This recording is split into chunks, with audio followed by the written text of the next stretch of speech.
In the middle of the road, a 4-year-old girl appears alone, repeating the same question. Why did her mommy leave her?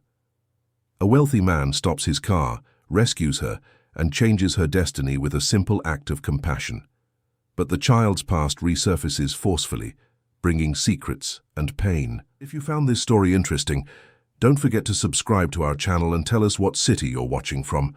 Let's continue. The sun beat mercilessly on the asphalt of Interstate 35, that highway that cuts through the heart of Texas like a gray scar between endless fields of sugarcane. It was mid-afternoon on a January Tuesday, and the heat rose from the ground in transparent waves that distorted the landscape in the distance. Robert was driving his imported sedan with the air conditioning on full blast, returning from a business meeting in Austin. At 42, he was a successful man, the owner of a construction company that erected buildings throughout the region. He wore expensive sunglasses and a light blue dress shirt, impeccable even after hours on the road. He was adjusting the rearview mirror when something caught his attention. In the middle of the lane, sitting with her little legs crossed on the hot asphalt, was a child, a small girl with tangled brown hair, wearing a dirty, torn little dress that had once been pink. Robert slammed on the brakes so hard that the seatbelt locked against his chest. The car skidded a few meters before, coming to a complete stop. His heart was pounding. He looked in the rearview mirror. No cars were coming up behind him. He looked ahead. The girl was still there, motionless, like a forgotten doll. Robert got out of the car without even turning off the engine, leaving the door open. The heat hit him like a punch. He ran to the child kneeling beside her. The girl lifted her face. She had enormous brown eyes, too deep for such a small child. Her lips were chapped, her skin reddened by the sun. She stared at him without expression, as if she no longer had the strength to feel fear. "How old are you?" Robert said, trying to keep his voice calm despite the shock. The girl didn't answer immediately. She just kept looking at him with those eyes that seemed ancient. 4, she finally whispered, her voice hoarse. Robert felt his chest tighten. "Where's your mother?" he asked, looking around. The highway was completely empty. There were no houses, no parked cars, no one. "She left," the girl said, and tears began to stream silently down her dirty face. "Why did she leave me here?" Robert didn't think twice. He scooped the child into his arms, surprised by how light she was, almost as if she weighed nothing. The girl didn't resist, just rested her little head on his shoulder. He carried her to the car, placed her in the back seat, grabbed a bottle of mineral water, and offered it to her. She drank greedily, choking, spilling water down her chin. "Slowly," Robert said softly. "Slowly. I'm going to take you somewhere safe, okay?" The girl nodded, still clutching the bottle, as if it were the most precious object in the world. Robert got back behind the wheel and called his wife. Helen answered on the second ring. "Honey, listen," he began, his voice tense. "I found an abandoned child on the highway. I'm bringing her home." There was silence on the other end. "Helen, are you listening to me?" "I am," she replied, her voice controlled despite the evident surprise. "Bring her. We'll figure out what happened." The rest of the drive was a blur. Robert drove faster than he should have, constantly checking the rearview mirror to see the girl.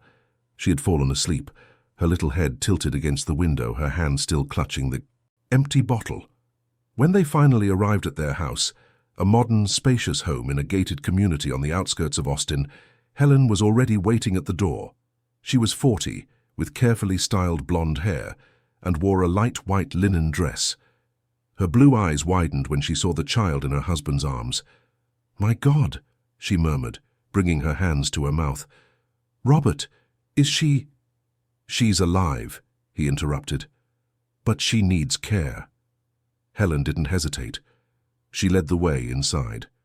"Take her to the guest room. I'll get a bath ready." Robert climbed the marble staircase with the still sleeping girl. The guest room was spacious, with cream-colored walls and a king-size bed covered by a pristine white duvet. He laid her down gently, and it was only when he placed her on the bed that he noticed the smell. Dirt, sweat, urine. The child had wet herself. His heart clenched again. Helen entered the room carrying clean towels. She looked at the girl, and something changed in her face. For a moment, her features softened completely. "I'll give her a bath," she said quietly. "You call the police." Robert nodded and left the room, pulling his phone from his pocket. But before dialing, he stopped. What if they handed the girl over to some shelter? What if they never found out what had happened? He put the phone away. Tomorrow, he decided. He would call tomorrow. In the bathroom, Helen filled the tub with warm water and soap bubbles. The girl woke up when Helen picked her up. "No," she whimpered, trying to pull away. "It's okay," Helen said in a sweet voice. "I'm just going to give you a bath. You'll feel better." The girl stopped resisting, but her eyes remained wide and frightened. Helen carefully removed the dirty dress as if the child might break. The small body was covered in scratches and old bruises. Helen felt tears burn her eyes, but forced a smile. "What's your name?" she asked as she lowered the girl into the water. "Lucy," the child answered, relaxing a little at the feel of the warmth. "Helen," the woman said. "My name is Helen." Lucy repeated the name in a low voice, as if testing how it sounded. Helen washed her hair with lavender shampoo, patiently untangling the knots. The water turned grey, almost black. When she finished, she wrapped Lucy in a fluffy towel that was far too big for her. "I don't have any children's clothes here," Helen said thoughtfully. "I'll lend you one of my t-shirts for now. Is that okay?" Lucy nodded. Helen dressed her in a white t-shirt that fit like a dress, reaching the girl's ankles. Then she took her to the kitchen where Robert had already prepared sandwiches and juice. Lucy ate slowly at first, then with growing urgency, stuffing pieces that were too large into her mouth. "Easy," Robert said gently. "There's more, no need to rush."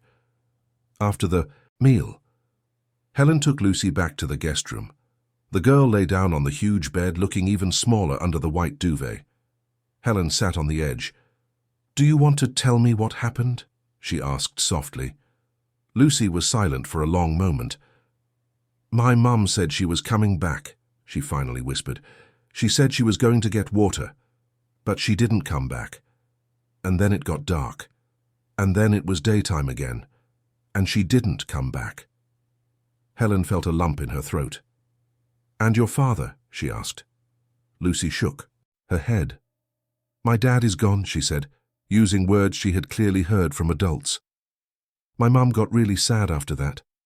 We had a house, but then we didn't anymore. We walked a lot, and then she left me on the highway." Helen didn't trust her own voice at that moment. She just stroked Lucy's damp hair until the girl fell asleep. Downstairs, Helen found Robert in the living room, his face tense. "We have to call the police," he said without conviction. "I know," Helen replied, but she didn't move toward the phone either. The two looked at each other. "How about we wait until tomorrow?" she suggested. "Let her rest today, get her strength back." Robert nodded, relieved to have an excuse to postpone the decision. "Tomorrow," he agreed, but when tomorrow came, neither of them could make the call. Lucy woke up late, carefully making her way downstairs, still wearing Helen's enormous t-shirt. The woman had already prepared breakfast: pancakes, fruit, yogurt. Lucy ate with appetite and then asked if she could see the garden. Helen took her by the hand. The backyard was immense, with green manicured grass, fruit trees, and an infinity pool that reflected the blue sky. Lucy stopped in front of a flower bed. "Can I touch them?" she asked timidly. "You can," Helen replied, smiling. Lucy caressed the petals of a red rose with her fingertips, fascinated. The next day, Helen took Lucy to the mall and bought her clothes. Dresses, blouses, shorts, sandals, all colourful and new. Lucy tried on each piece with shining eyes. She also bought toys, though the girls seemed more interested in a children's sewing kit they found in a craft store. Back at home, Lucy spent hours sewing, her small fingers moving the needle, with surprising skill. "Who taught you that?" Helen asked, impressed. "My grandma," Lucy answered without looking up from her work. "Before she went away too, she said I had fairy hands." Helen felt a pang in her chest. "You really do," she said softly. The days turned into weeks. Robert and Helen never made the call to the police. They simply went on living as if Lucy had always been there.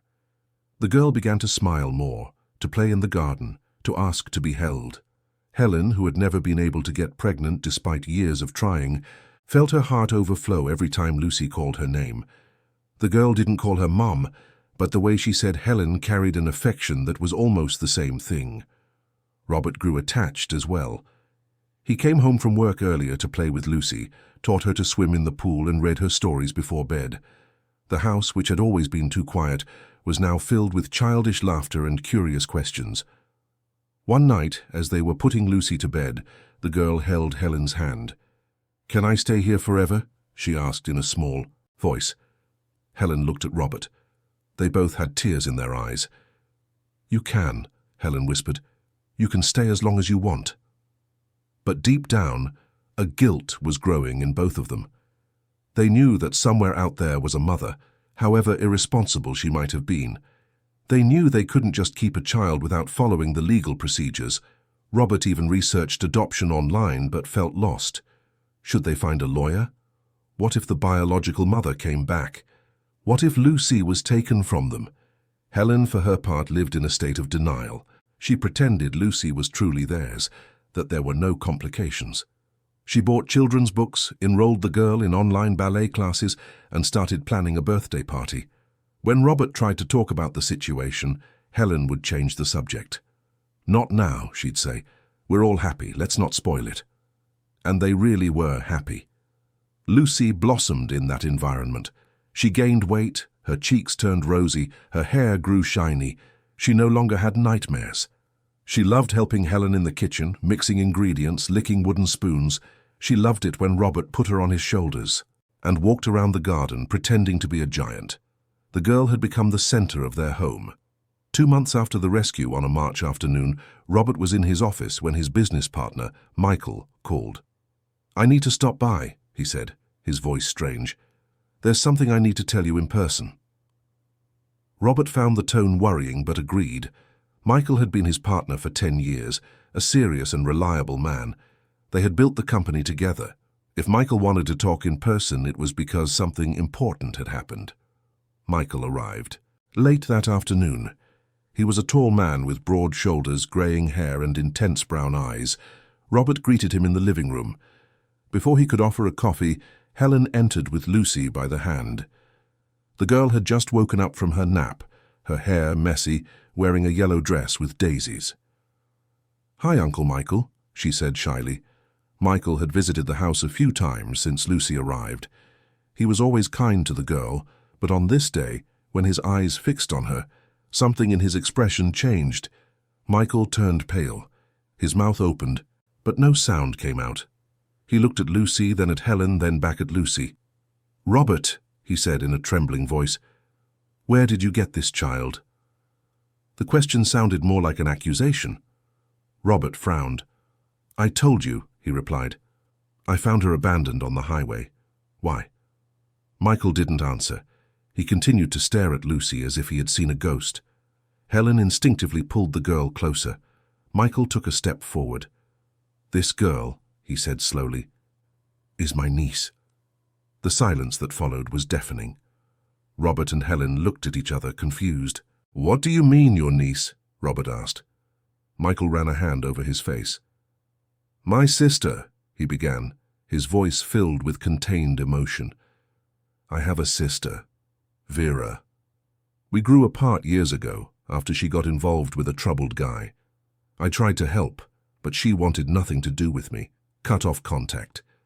And this girl," he pointed to Lucy with a trembling hand, "is her daughter. I'm sure of it. She looks just like our father when he was a kid. I have pictures." Helen clutched Lucy to her side. "No," she said, her voice rising. "You must be mistaken." Michael shook his head. "I'm not mistaken. I've been looking for my sister for years. Hired investigators. The last they heard, she was living in a difficult situation. And now this girl shows up, abandoned on the highway, and she's identical to my family. It's not a coincidence."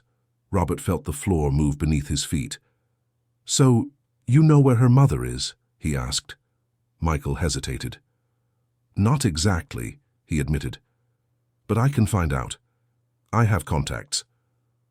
No, Helen said firmly. You're not going to do anything. This girl is safe here. She's happy. Why do you want to destroy that? Michael stared at her.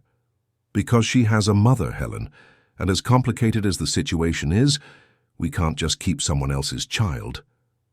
Robert placed a hand on his wife's shoulder. He's right, he said quietly. We have to do the right thing. Helen began to cry. The right thing? She repeated, her voice bitter. The right thing is to let this child go back to the person who abandoned her. Michael took another step forward. Look, I understand you've grown attached. I can see how well she's doing here. But we have to at least try to find my sister. Talk to her, see what happened. Maybe there's a solution that works for everyone. Helen didn't answer, just hugged Lucy tighter. The girl, not fully understanding what was happening, began to cry too. That night after Michael left, promising to start the search, Helen lay with Lucy in the guest room that was now the girls' room. They had painted the walls lilac, put up butterfly stickers, and filled it with stuffed animals. You're not going anywhere, Helen whispered in the dark. I promise I'll protect you. Lucy snuggled closer. I love you, the girl said in a sleepy voice. Helen closed her eyes, tears streaming silently. I love you too, she replied, knowing those words made everything even more complicated, more painful, more impossible to undo. Robert stayed up all night in the living room, his head in his hands, trying to think of a way out that didn't exist. It took Michael 3 weeks to find Vera, 3 weeks during which Helen and Robert lived in a constant state of tension, as if waiting for a sentence. Helen barely slept. She would wake up in the middle of the night and go to Lucy's room just to make sure the girl was still there, breathing softly under the floral blanket. Robert tried to maintain a sense of normalcy, but his smile was forced. When he played with Lucy, there was a sadness in his eyes he couldn't hide.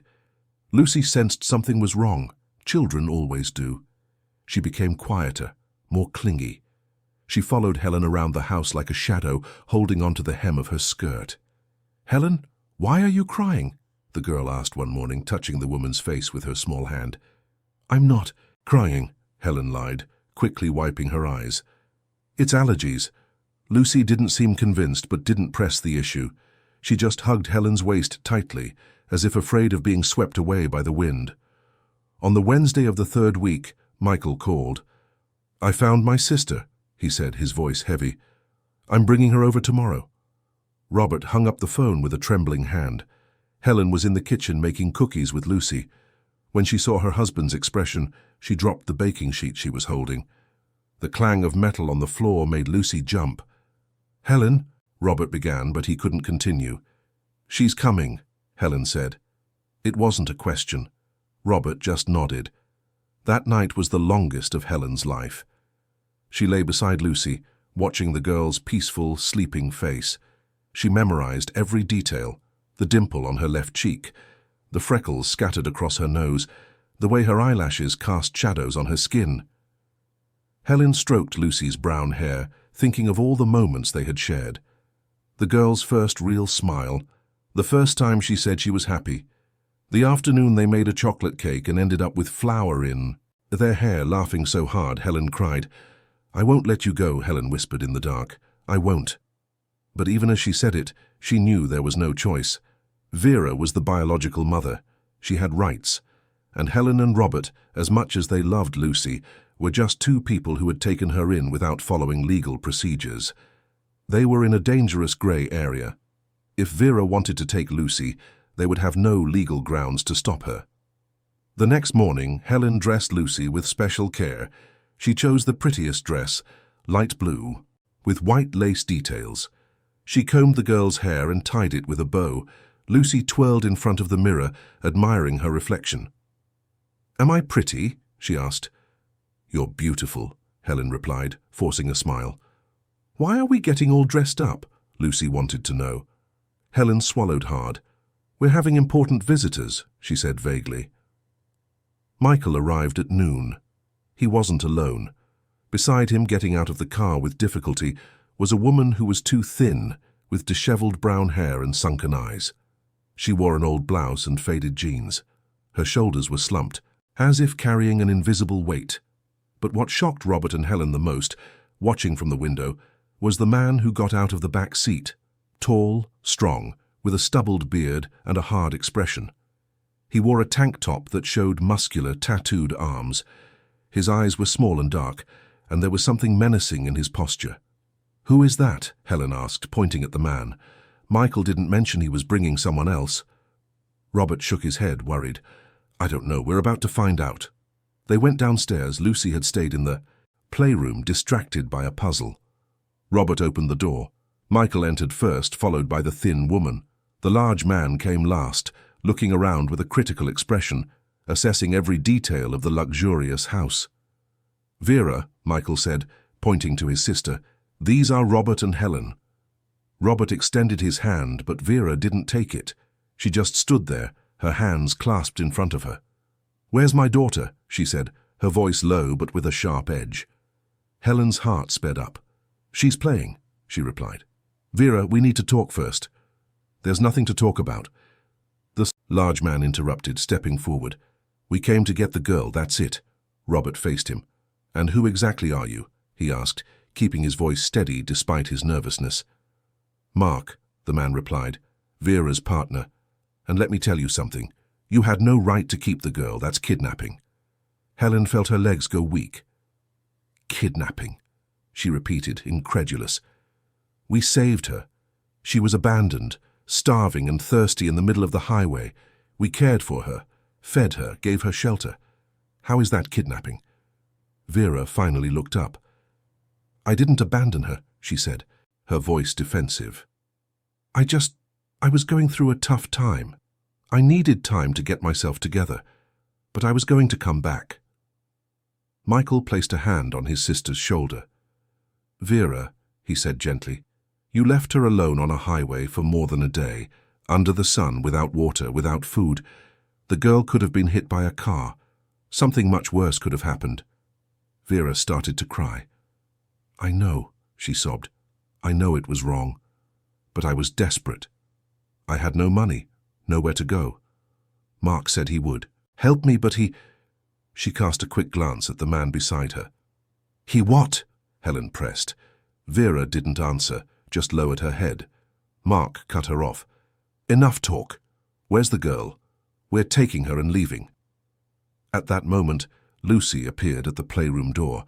She had heard strange voices and grown curious. When she saw the group of tense adults in the entryway, she froze.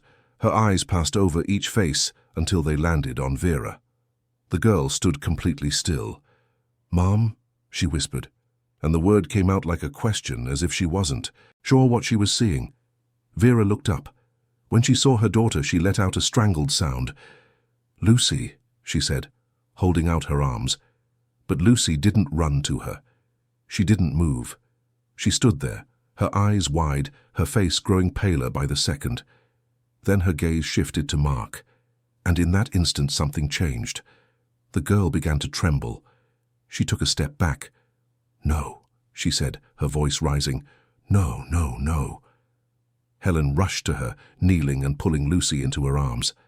"It's okay," she murmured, but Lucy was panicking, clinging to Helen's neck with all her might. "I don't want to go," Lucy screamed, tears streaming. "Please, Helen, please don't send me away." Helen was crying now too, holding the girl tightly.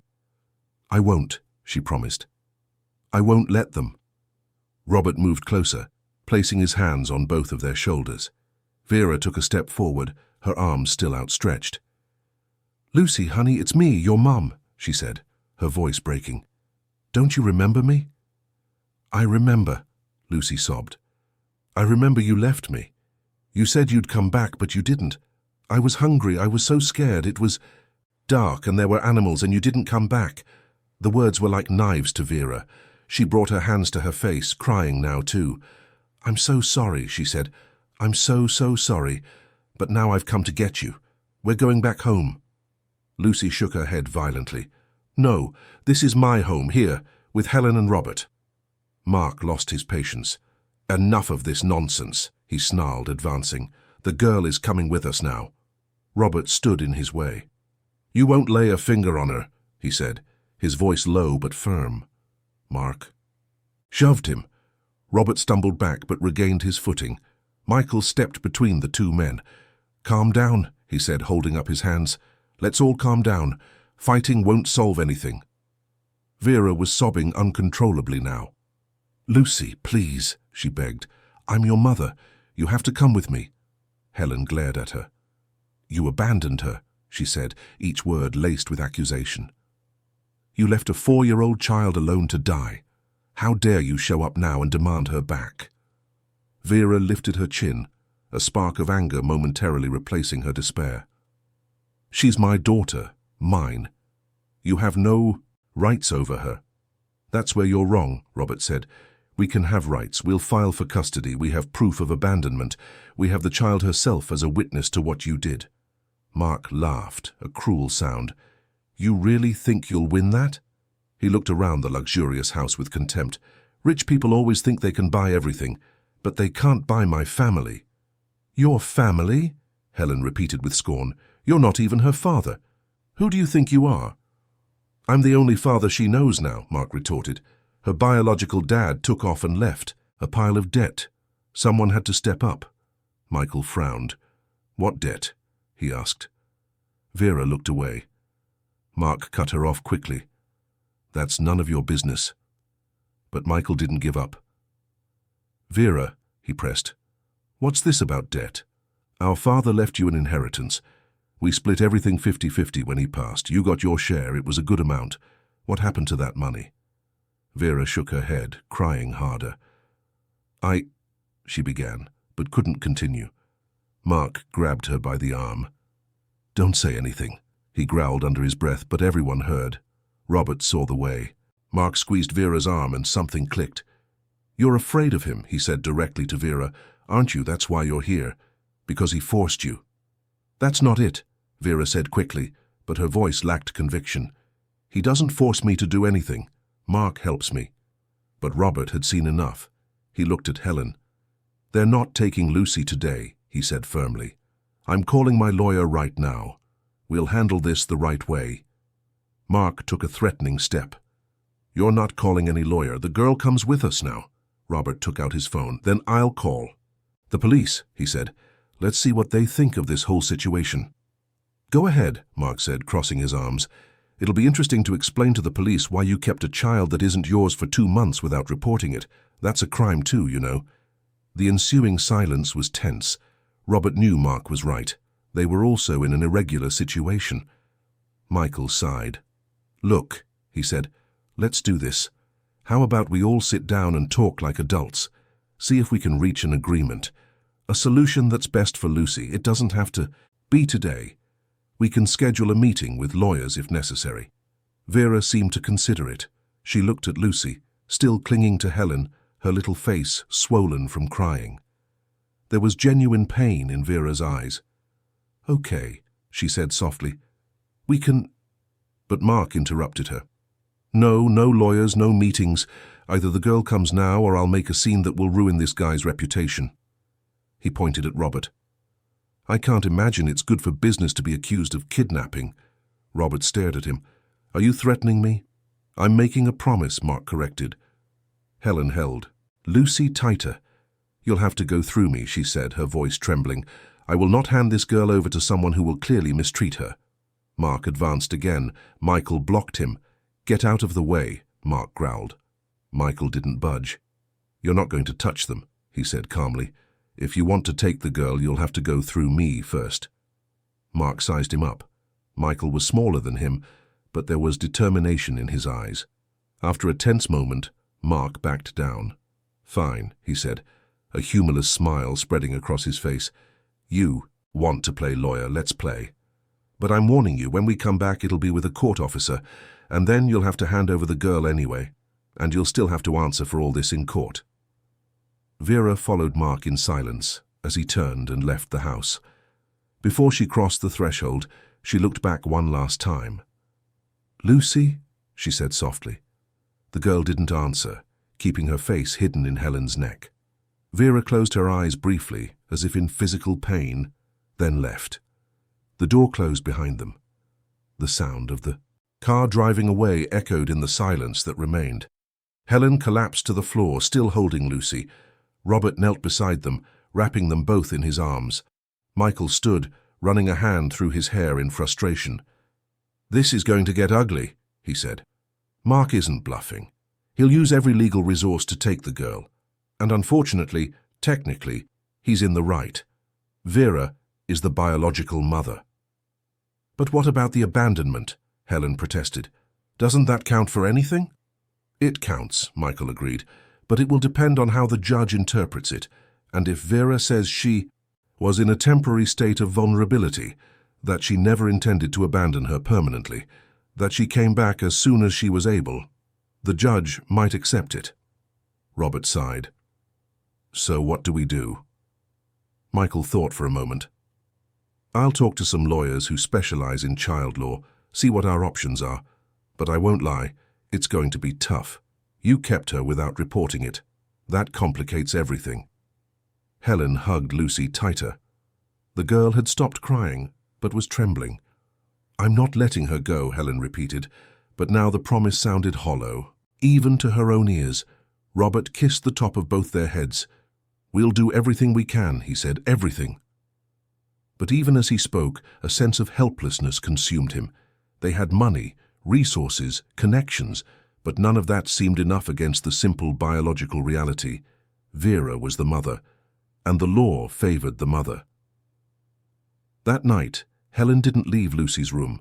She lay beside the girl, listening to her breathing gradually calm until she finally fell asleep. But Helen stayed awake, her eyes fixed on the ceiling, thinking of every possible way to keep Lucy with them, running away, bribery, lying, anything. She no longer cared about the consequences. She just wanted to protect this child who, in just 2 months, had become the center of her universe. Robert didn't sleep either. He spent the night in his office, researching, reading about custody laws, similar cases. The more he read, the more his heart sank. The truth was clear and brutal. Without formal adoption, without a legal process, they had no grounds to keep Lucy. They were just two well-intentioned people who had taken in a child. But good intentions weren't enough in the eyes of the law. And if Vera really wanted her daughter back, there wasn't much they could do to stop her, unless they could prove she was an unfit mother. And even that would be difficult and time-consuming. When the sun rose the next day, painting the sky pink and gold, Robert and Helen met in the kitchen. Both had dark circles under their eyes. "I couldn't sleep," Helen said. Robert shook his head. "Me neither." They hugged, seeking comfort in each other. "We'll fight," Robert whispered. "With everything we have, we'll fight for her." Helen nodded against his chest, but they both knew that some battles can't be won with will and love alone, no matter how strong that love is. 3 weeks had passed since that tense encounter, 3 weeks that felt like 3 years to everyone involved. The lawyer Michael recommended was clear and direct. Robert and Helen's chances of getting custody of Lucy were minimal. Vera was the biological mother, and, however questionable her actions had been, the system tended to favor family reunification. Unless they could prove severe and continuous neglect, or that Lucy was in imminent danger, the most likely outcome was that the girl would be returned to her mother. Helen spiraled downward. She stopped eating properly. She spent hours staring into space. She developed an acute anxiety that made her wake up in the middle of the night with her heart racing, covered in a cold sweat, certain that someone had broken into the house and taken Lucy. She would then run to the girl's room, only to find her sleeping peacefully. But the relief was short-lived. Soon the anxiety would return, bringing with it waves of nausea and tremors. Robert tried to maintain a sense of normalcy for Lucy. He played with her, took her for walks, read her stories, but the girl sensed the tension. She started having nightmares again. She would wake up crying, screaming that she didn't want to leave. Helen would rush to comfort her, cradling her in her arms until she fell back asleep. During the day, Lucy followed Helen like a shadow, afraid to lose sight of her. If Helen went to the bathroom and closed the door, Lucy would wait right outside. If Helen went upstairs to change clothes, Lucy would follow. Michael worked behind the scenes trying to find out more about Vera's situation. He hired a private investigator. What they discovered was disturbing. Vera had lost the apartment where she lived with Lucy. She was living in precarious conditions with Mark, a man with a history of involvement in questionable situations. The investigator couldn't confirm exactly where they were living, only that it was in a poor area on the outskirts of Austin. They also discovered that Mark didn't work, at least not officially. He lived off odd jobs and by exploiting vulnerable people. But the most worrying revelation was about the money. Vera and Michael's father had left a considerable settlement when he passed. Michael received his half and invested it wisely, using part of it to expand his business. Vera had also received her share, an amount that would have allowed her to live comfortably for years if managed well. But according to the investigator, all that money had disappeared. Vera claimed Mark had lost it all gambling, but there were inconsistencies in the story. The lawyer suggested there might be reason to investigate further. Meanwhile, on the other side of town, Lucy was about to enter a nightmare that would make Helen's worst fears seem mild, because at the end of that third week on a Thursday morning, a court officer showed up at Robert and Helen's door. She had a court order.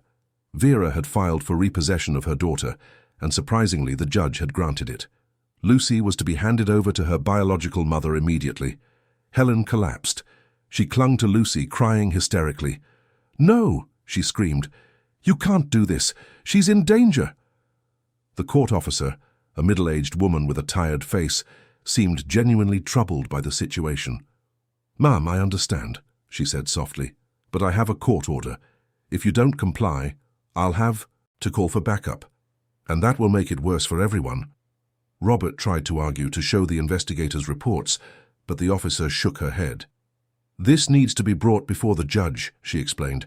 "I don't have the authority to ignore an order." Lucy was terrified, clinging to Helen's neck so tightly she was almost choking her. "Don't send me away," she pleaded between sobs. "Please, I'll be good. I'll do whatever you say. Just don't send me away." Helen could barely speak, so great was her own agony. "I don't want to send you away," she managed to say. "I never did." The court officer signaled behind her. Vera and Mark were waiting at the gate, accompanied by a police officer. The officer had learned from experience that custody removals could get violent. Better to have backup. There was no choice. Robert had to literally pry Lucy from Helen's arms. The girl shrieked, kicked, and begged. Helen collapsed to the floor, unable to stand. Michael, who had come as soon as he heard about the order, held her, preventing her from running after them. Robert carried Lucy to the gate, each step feeling like he was walking to his own end. When he reached where Vera was waiting, the woman held out her arms. Lucy refused to go. Robert had to pass her over by force. The girls screamed so loud that neighbors opened their windows to see what was happening. Mark took her from Vera's arms with little ceremony, as if she were a package. Lucy continued to scream, calling for Helen, reaching her arms toward the house, even as Mark carried her to the car. The sound of her screams only stopped when the car turned the corner and disappeared from sight. Robert stood in the middle of the street, his hands trembling, tears streaming down his face. Inside the house, Helen was crying so violently that Michael worried she would have an attack. He led her to the sofa, brought her water, and tried to calm her. But it was useless. Something inside her had broken. In the following days, Helen got worse. She barely left her bed. She didn't eat. She didn't speak. Robert tried to console her, but he was shattered himself. The house, once full of life and childish laughter, became a silent mausoleum.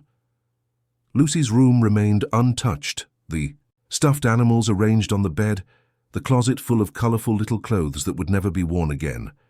Helen would spend hours sitting in that room, just staring at the empty space, as if she could will Lucy back into existence. Robert returned to work, but his performance plummeted. He couldn't concentrate. In important meetings, he would lose his train of thought. Michael covered for him as much as he could, but it was clear they were both suffering. The absence of a 4-year-old child who had spent only 2 months with them had left a hole that seemed impossible to fill. How had someone so small taken up so much space in their lives that now everything felt empty? Meanwhile, Lucy was living a nightmare. Mark and Vera had taken her to a shack on the outskirts, a precarious structure of plywood and leaky corrugated tin. There was no running water, no proper bathroom. The floor was packed dirt, always damp and muddy when it rained. Rats scurried freely at night. Cockroaches crawled up the walls. The smell was unbearable, a mixture of sewage, garbage, and mold. Lucy cried for days. She didn't understand why she had been taken from a beautiful, clean house with plenty of food and people who loved her to this horrible place. Vera tried to comfort her, but was so defeated by her own situation that she could barely take care of herself. Mark, on the other hand, had no patience. "Shut up," he would yell when Lucy cried. "Enough of the whining. You'll have to get used to it because this is where you're staying." Food was scarce. Many days, Lucy went to bed hungry. Vera would say they had no money, that they had to wait for Mark's next odd job. But Mark spent what little they had on alcohol and gambling. Lucy lost weight rapidly. Her nice clothes were replaced with old rags.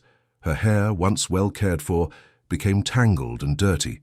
She developed sores on her skin, a constant cough, and fevers that came and went. And then the worst began. Mark forced her to beg. He would take Lucy to the city centre every morning, sit her on a busy street corner with a plastic cup in front of her, and order her to ask passers-by for money. "Tell them you're hungry," he instructed. "Put on a sad face. And don't come back until you fill the cup. If you come back without money, you don't eat." Lucy, scared and hungry, obeyed. She would spend hours under the sun, holding out her small hand to strangers, many of whom ignored her. Some gave coins, a few gave bills. At the end of the day, Mark would show up, take all the money, and bring her back to the shack. Vera knew what was happening, but felt powerless to stop it. When she tried to protest, Mark would threaten her. He said if she didn't cooperate, he would leave and let them both starve.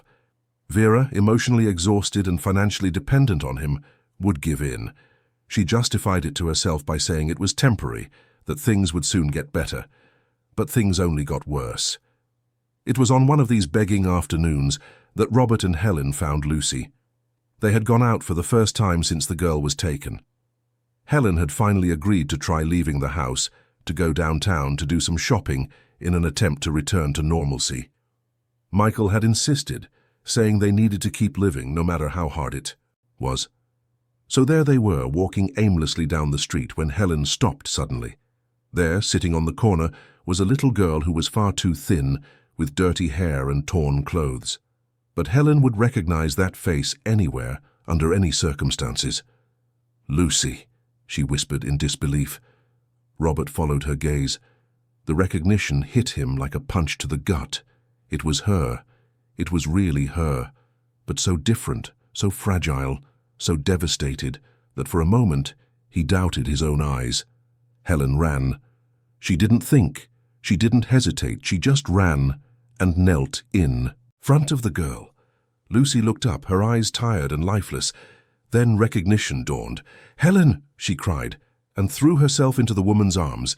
Helen hugged her so tightly the girl could barely breathe. Robert joined them, wrapping them both in his arms, tears streaming freely down his face. People walked by, some stopping to watch the strange scene. Lucy was crying, Helen was crying, Robert was crying. "What happened to you?" Helen asked between sobs, pulling Lucy back to get a better look at her. "Good God, you're so thin, and these clothes and your hair. Who did this to you?" Lucy couldn't stop crying long enough to answer. She just clung to Helen as if she were the only solid thing in a crumbling world. Robert looked around. "Where's your mother?" he asked. "Where's Vera?" Lucy shook her head. "She stays at home," she managed to say between sobs. "Only Mark brings me. He said I have to make money or I don't eat." Rage boiled in Robert's chest, so intense he saw red. "Where are you living?" he asked, trying to keep his voice calm so as not to frighten the girl further. Lucy hesitated clearly, afraid. Robert took her small hands. "Lucy, look at me. You're with us now. No one is going to hurt you. Show me where you live."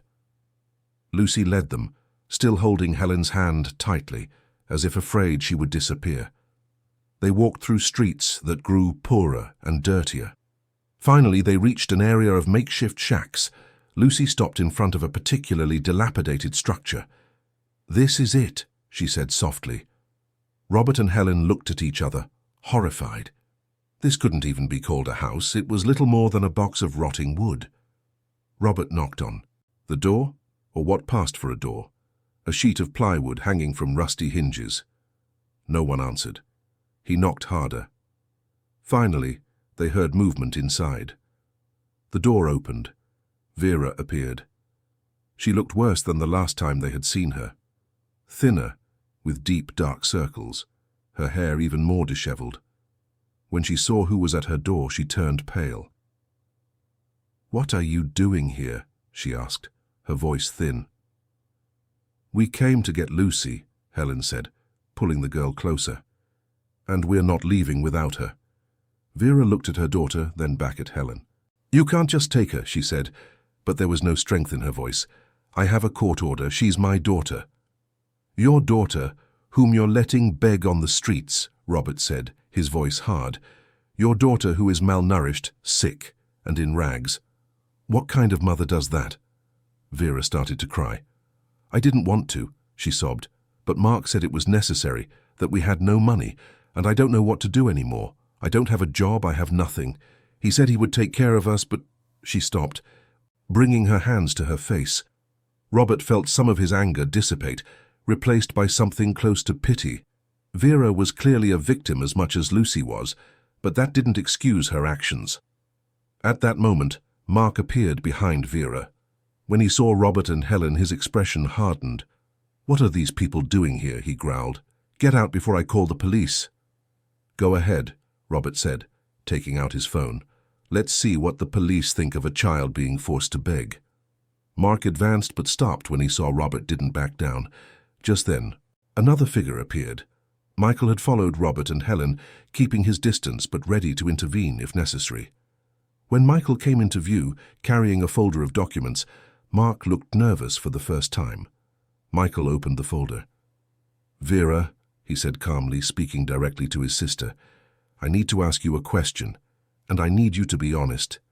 Where is the settlement money our father left for you?" Vera blinked, confused.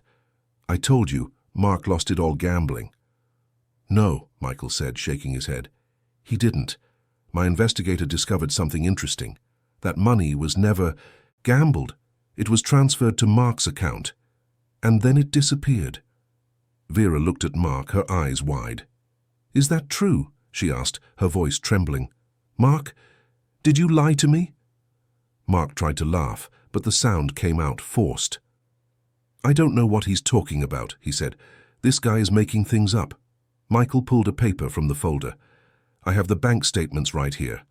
And something more interesting. I found out this money belonged to Lucy, not you. It was the settlement the girl's father left for her when he died. You were just the legal guardian of that money until she turned 18, and Mark stole it all." The silence that followed was absolute. Vera staggered, leaning against the wall. "You stole my daughter's money," she whispered, looking at Mark with growing horror. Mark realized he was cornered. "It's not stealing," he tried to defend himself. "We needed that money, and you agreed to let me manage it." "I never agreed to you stealing it," Vera shouted, finding strength from somewhere deep inside. "You said you would invest it. You said you would make it grow. You lied to me about everything." Mark saw his position crumbling, and in a split second he did something desperate. He grabbed Lucy, pulling the girl from Helen's arms. "If you call the police," he said, holding Lucy in front of him like a shield, "I'll tell everyone that this guy," he gestured to Robert with his chin, "did improper things with the girl. I'll spread it all over town. It'll ruin his reputation. His business will go down the drain." Robert turned white. "You wouldn't do that," he said, but his voice trembled. Mark smiled cruelly. "Oh, I would, and who do you think they'll believe? A rich man who kept a child for months without authorization. It's your word against mine, and I have nothing to lose." Helen was paralyzed with horror. Lucy was crying, frightened, trying to break free from Mark's grip. Vera, however, had reached her limit. Something in her finally broke, but instead of collapsing, she hardened. "Let go of my daughter," she said, her voice low but firm. Mark glanced at her, surprised. "Shut up, Vera." "No," she said, taking a step forward. "Enough. You lied, you stole, you manipulated me, you destroyed everything, and now you're using my daughter as a shield. Let her go, now." Mark pushed her with one hand, keeping his grip on Lucy with the other. Vera stumbled but didn't fall, and in that moment, something extraordinary happened. She lunged forward again, this time with more force. She screamed, shoving Mark with everything she had. Caught by surprise, he let go of Lucy and pushed Vera back. The woman hit the wall, sliding to the ground. But Lucy was free. Robert immediately grabbed her, pulling her away. Helen rushed to Vera, helping her up. Mark realized he had lost. He looked at everyone there, saw determination where there had once been fear. Without another word, he turned and fled, disappearing among the shacks. Michael tried to follow him, but the man was fast and knew the terrain. In seconds, he was gone. Michael returned, frustrated, but knowing the important thing now was to take care of Vera and Lucy. The police could wait. The legal consequences could wait.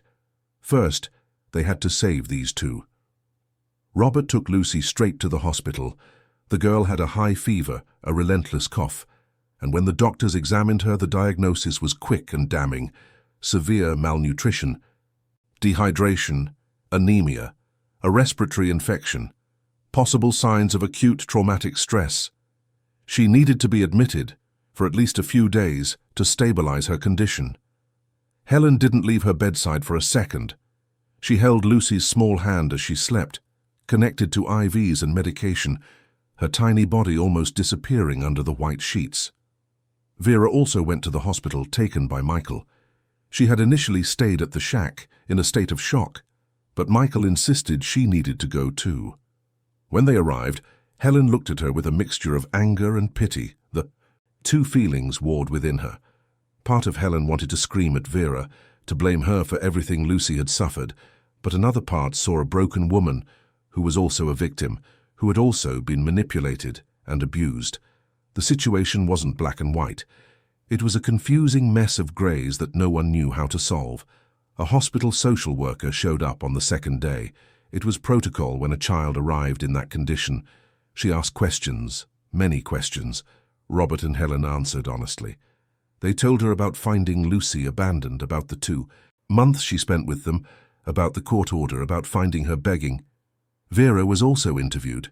She cried throughout the process, admitting her failings, her weakness, but also revealing how Mark had controlled everything, how she had been manipulated, how she was afraid of him. The social worker took extensive notes. She said the case would be evaluated by a judge specializing in children's rights, that there would be a hearing, that everyone would have a chance to present their side of the story. But she made it clear that the top priority would be Lucy's well-being. What was best for the girl, not what the adults wanted. Robert felt a glimmer of hope. Maybe, just maybe, the system would work this time. Maybe someone would actually look at Lucy and see a child who deserved more than what she had received so far. On the third day of her hospital stay, something unexpected happened. A woman appeared at the hospital asking for Lucy. She was older than Vera, perhaps in her mid-30s, with light brown hair tied in a ponytail, wearing simple but clean clothes. She had a kind but worried face.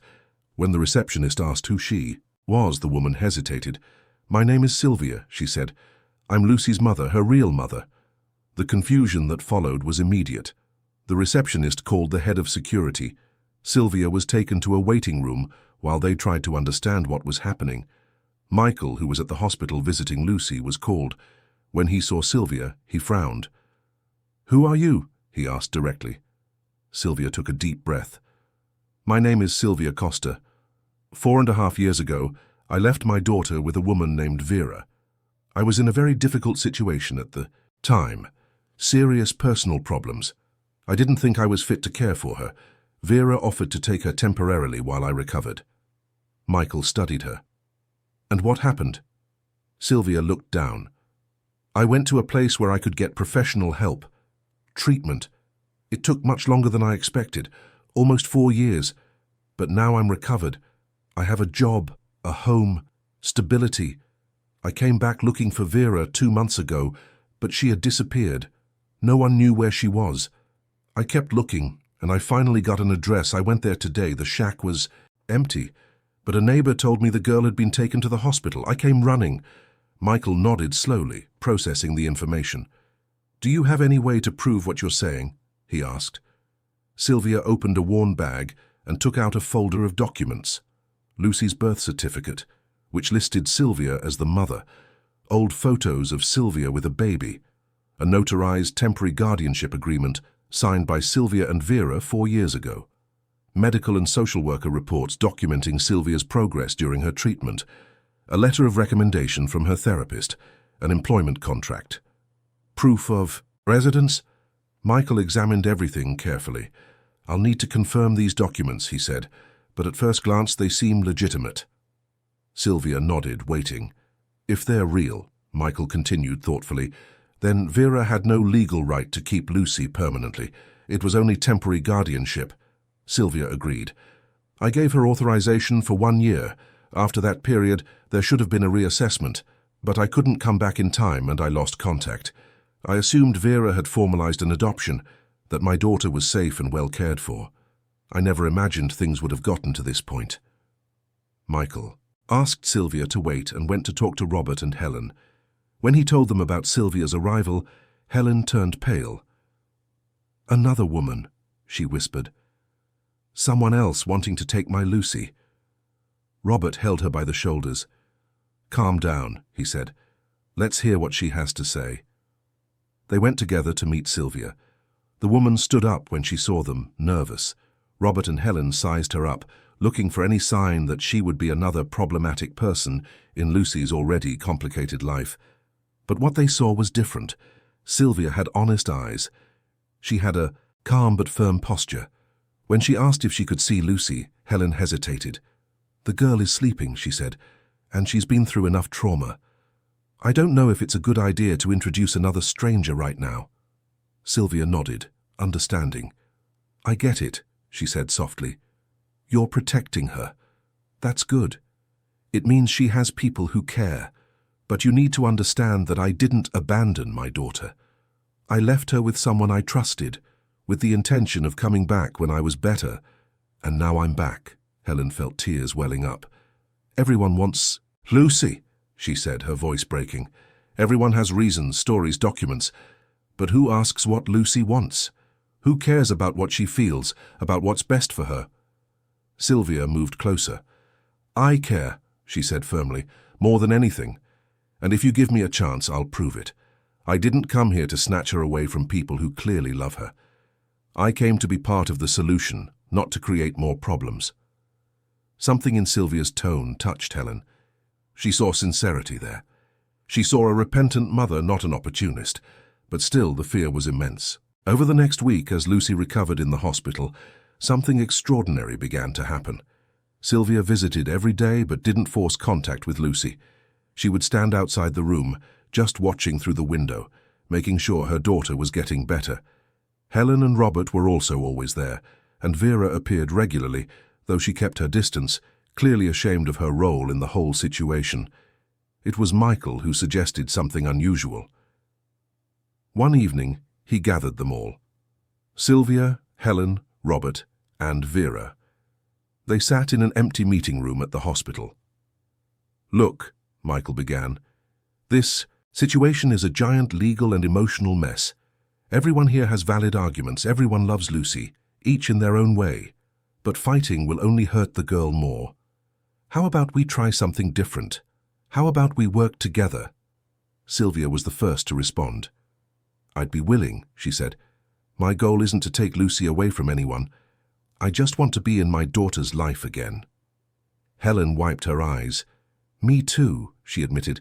I just don't want to lose her completely. These 2 months with her were the happiest of my life. Finally, Vera spoke. I messed everything up, she said, her voice full of self-recrimination. I don't deserve to be near her, but if there's any way to make up for it, to help, I want to try. Robert looked at his partner. What exactly are you proposing? He asked. Michael took a deep breath. I'm proposing that you three women work together with professional support to create an arrangement that works for everyone, but especially for Lucy. Sylvia has the legal right as the biological mother. Helen and Robert have the emotional bond and the resources to ensure Lucy has stability. Vera, despite her mistakes, is still important in the girl's story. Maybe there's a way for everyone to be a part of her life, each in their own way. The idea was radical, unorthodox, but everyone was desperate enough to try. In the following days, with the help of a family law attorney and a child psychologist, they began to build a plan.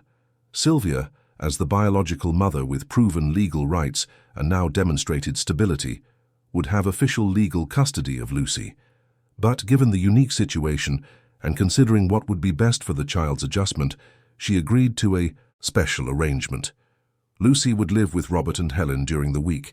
They would ensure a quality education, medical care, financial stability, and the environment the girl had already adapted to and loved. On weekends, Lucy would stay with Sylvia, gradually rebuilding the bond with her biological mother. And Vera, after undergoing treatment for her own issues and demonstrating consistent improvement, would have the right to supervised visits, maintaining some role in the girl's life. When they presented the plan to Lucy, who had recovered and was about to be discharged from the hospital, the girl's reaction was revealing. She looked at the three women. Sylvia, whom she didn't remember, but whose face stirred something familiar and safe in her heart. Helen, whom she loved deeply and called by name with such affection it was almost like saying, "Mom." And Vera, for whom she had confused feelings, a mixture of childhood love, hurt, and a limited understanding that Vera had also been a victim. "Can I have all of you?" Lucy asked, her voice small and hesitant. Sylvia knelt in front of her. "You can, my dear," she said softly. "If you want, you can have all of us." Lucy looked at Helen. "I won't have to leave your house?" she asked, fear evident in her eyes. Helen shook her head, tears streaming. "No, my love.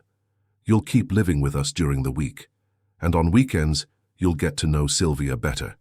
And every now and then you can see your mom Vera too if you want." Lucy thought for a long moment, then she nodded. "Okay," she said, "I can try." And so began a journey of healing that no one had imagined possible. The first few months were challenging. Lucy needed regular therapy to process her traumas. Sylvia needed to learn how to be a mother again after so much time away. Helen needed to learn to share the child her heart had adopted. Vera needed to work on her own recovery while slowly rebuilding a healthy relationship with her daughter. But with professional help, patience, and a lot of love from all sides, things improved.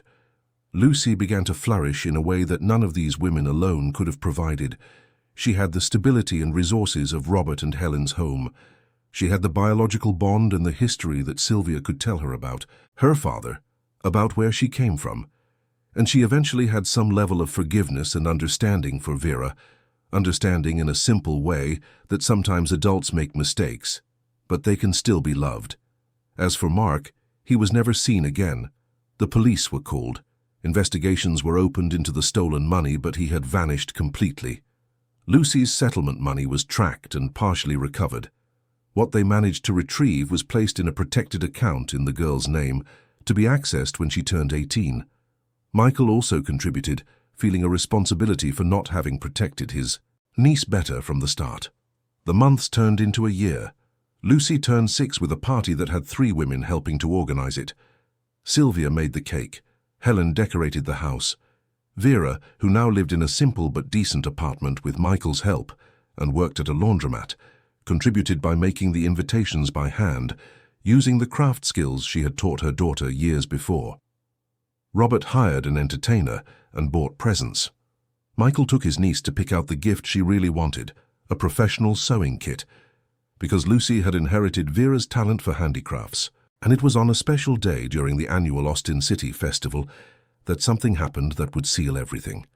The festival had music, food, crafts, and a stage where community members could perform. Lucy's teacher at school had encouraged the girl to participate in the children's section, reciting something of her choice.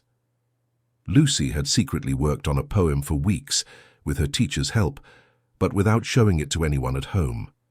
When the day of the festival arrived, Robert, Helen, Sylvia, and even Vera went together to watch.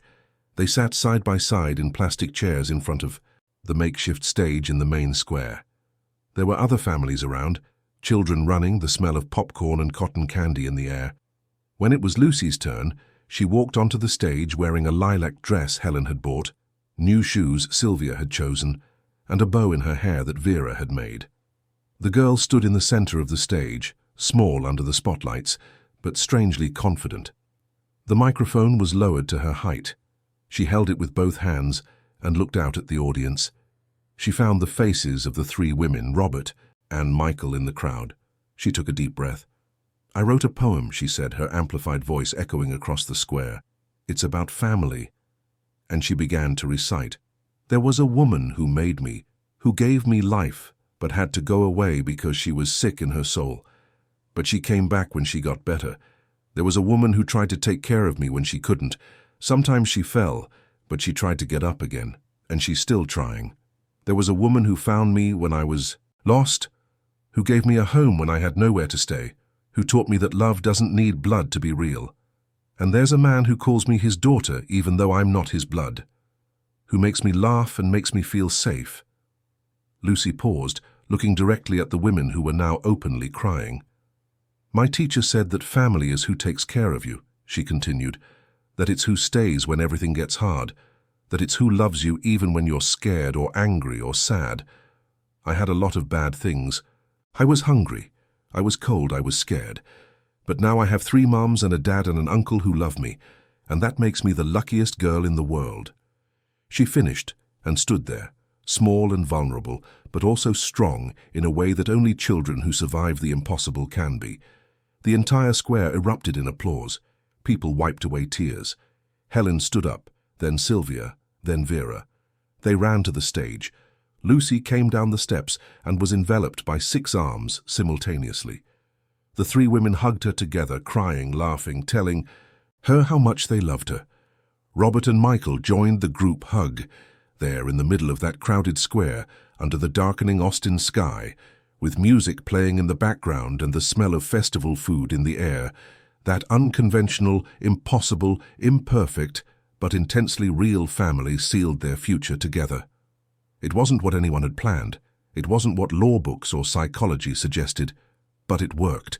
For Lucy, it worked. And that was all that mattered. Weeks later, Helen found Lucy sewing in the backyard, concentrated on a delicate piece of work.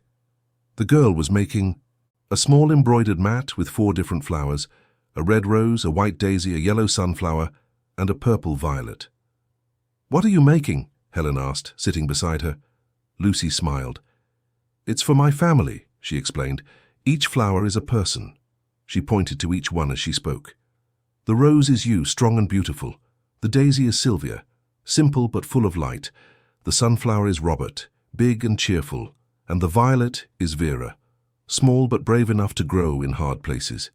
Helen felt her heart swell with emotion. "And you?" she asked. "Where?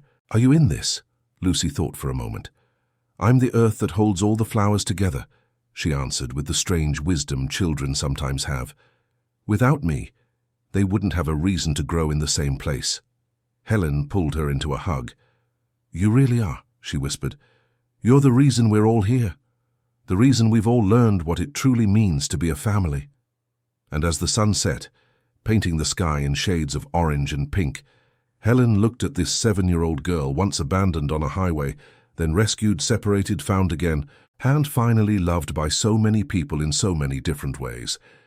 She thought about everything they had been through, the tears, the fears, the losses, the victories, and she realized that sometimes the most beautiful endings are born from the most painful beginnings, that sometimes love doesn't follow the rules. That family isn't defined by biology or documents, but by who chooses to stay, who chooses to fight, who chooses to love even when it's hard. Lucy finished her embroidery and held it up with pride. "It's beautiful," Helen said sincerely. "Let's put it on the living room wall, for everyone to see." Lucy nodded happily. Then she hesitated. "Helen," she said, Do you think Mark might come back one day? Helen felt a chill, but didn't let it show. I don't know, my love, she answered honestly, but if he does, we will all protect you. You will never be alone again, I promise. Lucy seemed satisfied with the answer. Okay, she said simply, and went back to admiring her work. And so, under the roof of that house that was no longer just Robert and Helen's, but had become a safe harbor for a girl who needed an anchor, life went on. Imperfect, complicated, sometimes difficult, but full of a love that had been tested by fire and emerged stronger. Lucy would grow up knowing that she had been fought for by 3 women who, each in her own way, had sacrificed, forgiven, and chosen to put her needs above their own pride or pain.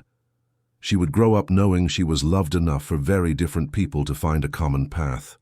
And she would grow up knowing that, no matter what the future held, she would always have a place to return to, always have arms ready to embrace her, always have voices telling her she was loved, wanted, and needed. End of story. Dear listeners, we hope the story of Lucy, Helen, Sylvia, and Vera has deeply touched your hearts. If you were moved by this journey of love, forgiveness, and family reconstruction, please leave a like, subscribe to the channel, and tell us in the comments which moment stood out to you the most. Was it the initial rescue, the reunion on the street, the poem at the festival? Every day we bring intense stories like this one, revealing the deepest and truest side of human relationships. Stories that make us cry, reflect, and believe that even in the most difficult times, love finds a way. We'll see you in the next episode, with another narrative that will stir your emotions and make you think about the true meaning of family.